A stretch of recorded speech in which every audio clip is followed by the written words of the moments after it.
Assalamu alaikum, dear students. Welcome to Introduction to Bioinformatics class. Okay, this is our lab session 13. Today we will work in the XPC portal. This is our today's topic. Okay, first we will go move ahead. We will look into the recap. We have done previously. We have worked in the R language. Okay, R language की जो motivation है basically वो हमें मिलती है जो statisticians हैं how they analyse their tools, how they analyze their data basically in the same way uh, data mining and wherever there is large data is available, our language is the best approach to use because we have to analyze the data in a better way. So इसके लिए जितनी भी working analysis के लिए होती है, R language is a powerful tool जो हमें डिफरेंट जो है शॉर्ट कमांड्स को यूज़ करते हुए हम लोग अपना डेटा एनालाइज कर सकते हैं. And then we have installed so how to install R and R Studio. R is a simple console and R Studio is an advanced level of R language. This is an interface you can use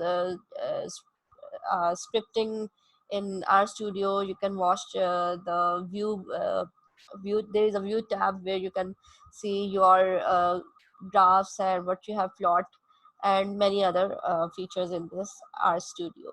Okay, then we have run the simple programs that how R is working actually. We have go through these simple programs and it is just giving in the same way, it just giving the results in the same way we are working in C, C++ or many different languages. Okay, फिर हमने उसके alternatives भी देखे थे and we have gone through all the like इन इस R programming के are language को use करते हुए इसका क्या फ़ायदा हो रहा है दुनिया में वर्ल्ड में लाइक जिस तरह से इसके हमने ऑल्टरनेटिव्स को देखा और इसके कंपैटिटर्स को देखा और ट्विटर माइक्रोसॉफ्ट गूगल और ये सब लोग जो है ये सब कंपनीज जो है किस तरीके से आर लैंग्वेज को यूज़ कर रहे हैं. Okay, and then we have done our main topic which was phylogenetic analysis using R. हमने phylogenetic analysis किया था. Phylogenetic आपको पता है कि we just analyze the time or mutations or changes in between the descendants and their ancestors. So we have used we have worked in the phylogenetic analysis while doing some exercises. Okay, what is XSpaCy? This is our today's topic.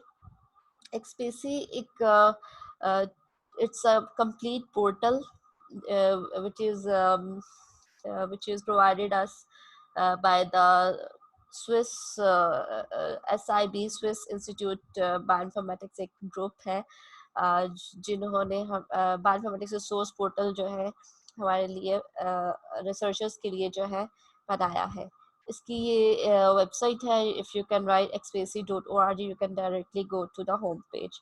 Okay, अच्छा, अब basically आज हम पहले तो देखेंगे कि एक्सपेसी tool जो है एक्सपेसी पोर्टल बेसिकली है क्या, and then we will uh, then we will use a translator to make our ORFs. और ORF को बेसिकली ट्रांसलेटर की जो एग्जांपल है वो हमें मिलती है central dogma of molecular biology में. इसमें हमने डीएनए से आरएनए की कन्वर्जन की, तो that is called transcription. And when we convert the RNA into protein, that process is called translation. So that translation process is making RNA to protein. That process is we can do while using this translator tool from the XPC. Okay, अच्छा, हमने protein की जो convergence तो कर ली, हमने translator को use करते हुए। तो एक हमने जो थी एग्जांपल की थी ओआरएफ की, that is open reading frame. Open reading frame में हमने देखा था कि there is a start codon and stop codon. Start codon आपका मेथियोनिन से स्टार्ट होता है। मेथियोनिन एक अमाइनो एसिड है जो आपके ट्रिपलेट्स कोडॉन्स बनते हैं। There are 20 natural occurring amino acids. उसमें से जो मेथियोनिन है, जहाँ पे आपको मेथियोनिन आरएनए मैसेंजर आरएनए पे मिलता है, वहां से आपकी जो है प्रोटीन ट्रांसलेशन स्टार्ट हो जाती है।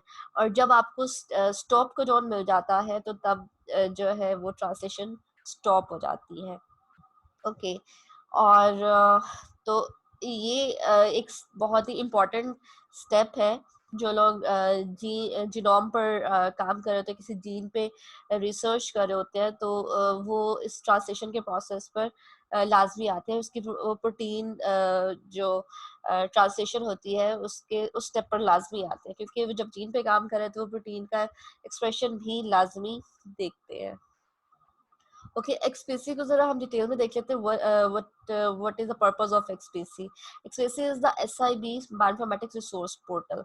SIB Swiss Institute of Bioinformatics एक ग्रुप है जिन्होंने हमें ये एक पोर्टल जो है हमें प्रोवाइड किया, which provides access to scientific databases. हम डिफरेंट साइंटिफिक डेटाबेसेस को एक्सेस कर सकते हैं, डिफरेंट टूल्स को हम एक ही जगह पर यूज कर सकते हैं, बजाय इसके कि हम डिफरेंट टूल्स और वेबसाइट्स को देखें। तो हमें सब कुछ जो है वो एक ही जगह पर मिल जाता है। जैसे आपने एनसीबीआई में देखा था, NCBI is basically the a very big project, that is human genome project, जिसमें आपको जितना भी जीनोम डेटाबेस, जीनोम से रिलेटेड जितना भी डेटाबेसेस है वो आपको वहां मिलती है, लिटरेचर मिलता है, टूल्स भी मिलते हैं। But SIB is an another portal जहाँ पे आपको वो उन डेटा वही डेटाबेसेस के लिंक्स आपको यहाँ पे मिलेंगे और सॉफ्टवेयर टूल्स के रिसोर्सेज भी आपको मिलेंगे। Okay, in different areas of life sciences, अब आप जो जितनी भी लाइफ हमारी जो एरियाज है लाइफ साइंसेज के, फॉर एग्जांपल है जीनोमिक्स है, प्रोटियोमिक्स है। जीनोमिक्स में आपका डीएनए और आरएनए है, प्रोटियोमिक्स में प्रोटीन्स है। फाइलोजेनी है, जो कि आपने क्या एप्लीकेशन आपने फाइलोजेनेटिक की है, इसमें आप एवोल्यूशनरी बिहेवियर को उसके टूल्स और उसकी जो कंस्ट्रक्शन है वो आप इस फाइलोजेनी के स्टेप में देख सकते हैं। सिस्टम बायोलॉजी है, पॉपुलेशन जेनेटिक्स है, ट्रांसक्रिप्टोमिक्स है, जो डीएनए से आरएनए की कन्वर्जन होती है। तो वो सब जो लाइफ साइंसेस के जितने ये सारी फील्ड्स जो है वो आपको एक ही पोर्टल में मिलती है। ओके, अच्छा, on this portal you find resources from many different SIB group as well as external institutions.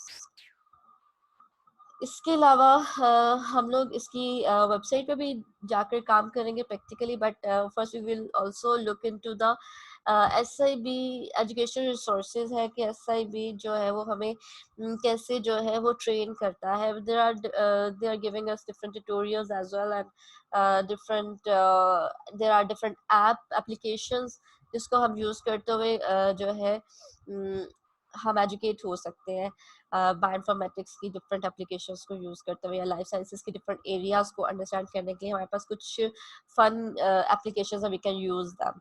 SIB has developed a number of fun ways to discover bioinformatics and the key role it plays in their life sciences and health today. अच्छा, SIB ने बहुत ही जो है innovative और discoveries की है जिसमें इन्होंने हमें लाइफ साइंस को अंडरस्टैंड करने के लिए और हेल्थ से रिलेटेड अंडरस्टैंड करने के लिए डिफरेंट एप्लीकेशंस को बनाया है, जैसे कि chromosome walk. Okay, a saunter is a walk along the human genome. Take a walk and discover the world of genes, proteins and bioinformatics. आप इस लिंक को यूज करें या आप जो है जीनोम के बारे में जो है वो उसकी अंडरस्टैंडिंग कर सकते हैं। फिर उसके बाद प्रिसीजन मेडिसिन है, an overview of what precision medicine means in oncology. Oncology is basically based on is a cancer related to cancer, कि जो भी कैंसर से रिलेटेड मेडिसिन है उसकी प्रोसीजर, उसकी क्या मेडिसिन जो है वो होनी चाहिए। तो वो इस जो एप्लीकेशन है से हम कर सकते हैं। फिर ड्रग डिज़ाइन वर्कशॉप है, जिसमें web based educational tool to introduce computer aided drug design to general public. इसी तरह से जिनोम जंपर है, एन एजुकेशनल मोबाइल गेम है to explore human diversity. Human के अंदर जितनी भी डाइवर्सिटी है उसको हम जो है देख सकते हैं। ओके, अब हम आते हैं अपने एक्सपेंसी पोर्टल के ऊपर। जो expensive.org आप एड्रेस बार में लिखे तो आप डायरेक्टली इस पेज होम पेज पर आ जाएंगे। ठीक है, एक्सपेंसिव बेसिकली निकला है एक्सप्रेशन से, जो जीन हमारी एक्सप्रेस हो रही है तो उससे रिलेटेड जो है ये पोर्टल है। ओके, अब आप यहाँ पर देख सकते हैं कि कैटेगरीज क्या क्या है। आप जो रिसर्चर्स हैं या जिस जो भी इस बायोइन्फॉर्मेटिक्स में काम कर रहे हैं वो बेसिकली जो भी उनका कोई असाइनमेंट है जिस भी फील्ड से, फॉर एग्जांपल प्रोटियोमिक्स है, जीनोमिक्स, स्ट्रक्चर एनालिसिस है, सिस्टम बायोलॉजी है, एवोल्यूशनरी बायोलॉजी है, इनमें से आप लोगों ने प्रोटियोमिक्स पे काम किया है, जीनोमिक्स पे काम किया है, स्ट्रक्चर एनालिसिस अभी आपने स्टार्ट किया है, एवोल्यूशनरी बायोलॉजी में आपके पास फाइलोजेनेटिक्स आ जाएगा, और पॉपुलेशन जेनेटिक जीन से रिलेटेड इसकी पॉपुलेशन है, इमेजिंग है जो आप प्रोटीन के स्ट्रक्चर्स को देख सकते हैं, जिसमें आपने सेकेंडरी स्ट्रक्चर की जो प्रिडिक्शन की थी वो आपने इस टूल के थ्रू यूज किया है। ठीक है, अब मैं आपको बारी बारी वो टूल्स बता देती हूँ जो आपने ऑलरेडी जो है जिन पर काम किया है वो आपको इस पोर्टल पर मिल जाएगा। ठीक है, अब हम देखते हैं सबसे पहले प्रोटियोम। ठीक है, इसमें आपने फंक्शनल एनालिसिस किया था, दैट वाज प्रोट पैरम। ठीक है, आपने इसका जो प्रोट पैरम था वो आपने यूज किया था, दैट इज एट हियर। ठीक है, प्रोट पैरम में आपने protein physical and chemical properties देखी थी, जो आपने वैक्सीन कंस्ट्रक्ट की थी उसके लिए आपने प्रोट पैरम यूज किया था, जिसमें आपने फिजिकल एंड केमिकल पैरामीटर्स को आइडेंटिफाई किया था। ठीक है, इसके अलावा आपने पीएस आईप्रेड को यूज किया था, दैट इज प्रोटीन स्ट्रक्चर। ठीक है, इसमें पीएस आईप्रेड है ये various protein structure prediction methods. आपने पीएस आईप्रेड को यूज करते हुए जो प्रोटीन स्ट्रक्चर्स थे सेकेंडरी स्ट्रक्चर प्रिडिक्ट किया था, जिसमें आपने अल्फा बीटा एंड कॉइल्स की परसेंटेज कैलकुलेट की थी। ठीक है, इसके अलावा आपने फाइलिप को यूज किया था, that was in evolutionary behaviour. आपने बेसिकली सॉफ्टवेयर डाउनलोड किया था, that is also available at here. ठीक है, ये सब जब आप जिस भी कैटेगरी को ओपन करेंगे यहाँ पे आपको डेटाबेस मिल जाएगी, उससे रिलेटेड जो डेटा जिसको आपने एनालाइज करना है, और इस राइट साइड पे आपको टूल्स अवेलेबल है from A to G, alphabetical order में आपको सारे टूल्स मिल जाएंगे। ठीक है, जितने भी टूल्स अब तक अवेलेबल है उससे रिलेटेड आपको यहाँ पर टूल्स मिल जाएंगे। फाइलिप है package of program for phylogenetic analysis, आपने फाइलोजेनेटिक एनालिसिस किया था। इसके अलावा हमने ये सब तो कर लिया था, अब हम इसमें जो है जो ट्रांसलेशन करने जा रहे हैं वो हमें जीनोम से सॉरी प्रोटियोमिक्स में मिलेगा। इसमें भी आप देख लेंगे आपके पास सारी डेटाबेसेस है, और यूनिप्रोट है, पीडीबी है, बट और इसके अलावा यहाँ पर हम यूज करेंगे ट्रांसलेटर। ट्रांसलेटर का क्या काम होगा कि वो हमें चेंज कर देगा। हमारे पास कोई भी जीन सीक्वेंस है और हम उसकी ट्रांसलेशन करना चाह रहे हैं, तो here is the translate what it will do, nucleotide sequence translation। आपको सीक्वेंस की ट्रांसलेशन यहाँ पर मिल जाएगी। ओके, आपने प्रोटियोमिक्स में से जो टूल यूज करना है वो आपने ट्रांसलेट का टूल यूज़ करना है, आप टी में आएँगे और टी में आपको ट्रांसलेट मिल जाएगा। अल्फ़ाबेटिकल ऑर्डर में इस तरह से आपको आसानी से जो भी टूल यूज़ करना चाहते हैं वो आपको यहाँ से मिल जाएगा। ठीक है? अब हम इस होम पेज पर आते हैं ट्रांसलेट के, और which is translator, वो हमें क्या कर देगा। Translate is a tool which allow the translation of a nucleotide, DNA और आरएनए सीक्वेंस को आप प्रोटीन में चेंज करते हैं। ठीक है, प्रोटीन सीक्वेंस में यहाँ पर आप अपना डीएनए और आरएनए सीक्वेंस जो है वो पेस्ट करेंगे इन एज एन इनपुट, और आपका आउटपुट फॉर्मेट जो है वो क्या होगा, वर्बॉज। और बेसिकली इसमें हम क्या करने जा रहे हैं, हम ओपन रीडिंग फ्रेम्स को कैलकुलेट करते हैं। ठीक है, ओपन रीडिंग फ्रेम जब कोई जो भी रिसर्चर है, जो कोई रिसर्च कर रहा है किसी जीन पर, और वो अपना सीक्वेंस जो ट्रांसलेशन करता है, ठीक है, आरएनए से तो मैसेंजर आरएनए कन्वर्जन होगी, उसके बाद जो ट्रांसलेशन है उसमें हमारे पास कुछ टेक्निकल स्टेप्स होते हैं कि हम पूरे का पूरा sequence as it is translate नहीं करते, क्योंकि हमने क्योंकि कुछ जीन सीक्वेंसेस जो होते हैं वो कोडिंग होते हैं, कुछ नॉन कोडिंग होते हैं। ठीक है, तो हमने जो फंक्शनल रीजन है बेसिकली हमने वो चूज करना, ताकि हम उसको आगे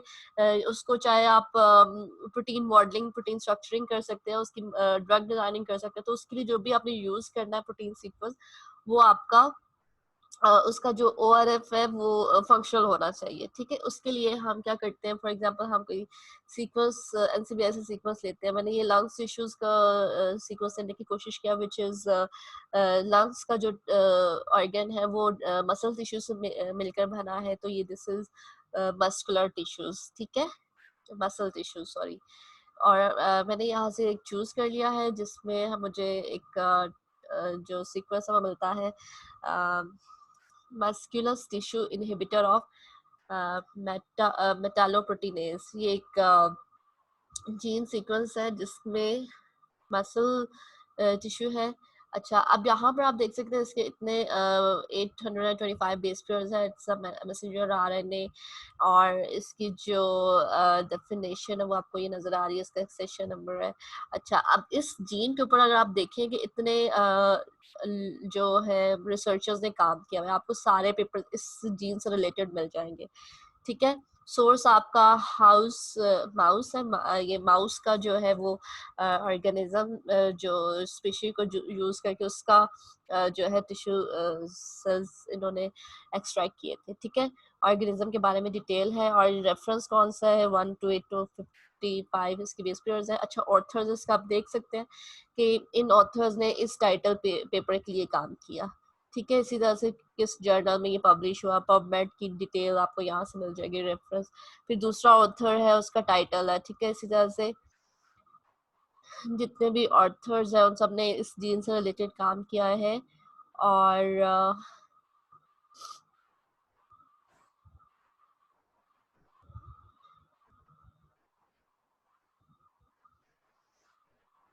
और इसके अलावा आप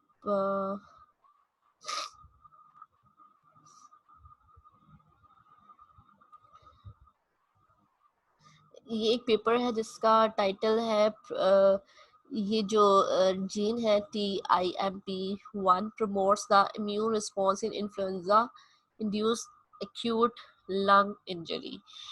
ओके, अब ये बता रहे हैं कि इस इन पेपर में इस जीन को लेकर उन्होंने ये आइडेंटिफाई किया कि ये प्रमोट करता है immune response in influenza induce acute lung injury. जो लंग इंजरी होती है इन्फ्लुएंजा के जो इन्फ्लुएंजा भी एक वायरस है, उसके थ्रू जो इंजरी होती है वो इम्यून रिस्पॉन्स जो है प्रमोट करता है ये वाला जीन।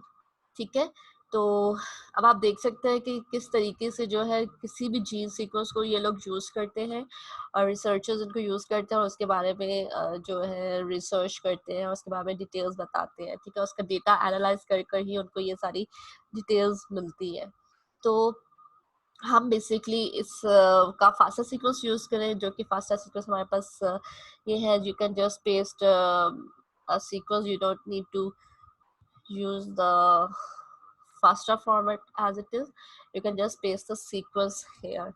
ठीक है, अब आपके पास ये आउटपुट फॉर्मेट है, हम सारी फॉर्मेट्स को यूज करके देखेंगे। कॉम्पैक्ट है, M आपका मेथ्यूनिन है, स्पेस आपका स्टॉप कोडॉन है, और स्पेसेस आपकी सीक्वेंसेस में नहीं होंगी, ठीक है। आपका जो रिजल्ट आएगा वो मेथियोनिन के बारे में बता रहा होगा और स्टॉप कोडॉन के बारे में बता रहा होगा। और हम यहाँ से जो इसका जेनेटिक कोड है वो हम स्टैंडर्ड रखेंगे और वी विल ट्रांसलेट इट।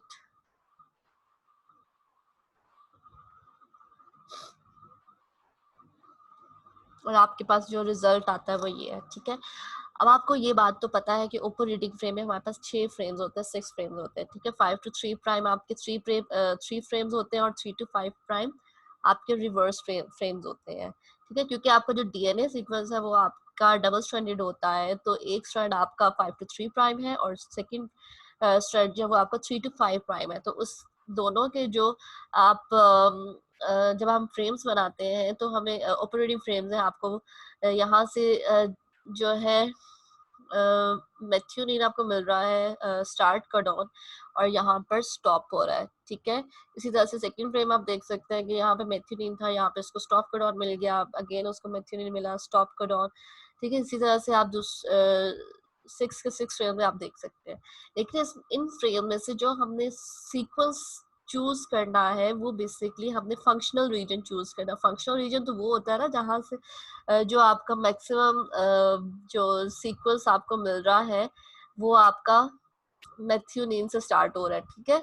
और मैक्सिमम रीजन जो कवर कर रहा है बेसिकली ये जो 6 के 6 फ्रेम है वो एक ही सीक्वेंस को यूज कर रहे हैं। अब इस और ओपन रीडिंग फ्रेम के को बनाने का मकसद ये है कि हमने जो सीक्वेंस यूज करना है वो बेसिकली हमने जो ट्रांसलेटेड रीजन है वो हमने चूज करना है, ठीक है। जैसे कि ये अगर आप ये 6 के 6 फ्रेम यूज करते हो आपको यहाँ पर कम रीजन मिल रहा है, ठीक है। यहाँ पे शुरू है, यहाँ पे खत्म हो गया, देन ये इसी तरह से इसमें भी बहुत कम है, इसमें भी बहुत जो है नॉट मतलब जो है हमारी रिक्वायरमेंट के अकॉर्डिंग नहीं है। ये भी जो है हमारी रिक्वायरमेंट के अकॉर्डिंग जो मैक्सिमम रीजन इसको फंक्शनल रीजन मिला है वो यहाँ से मिला है।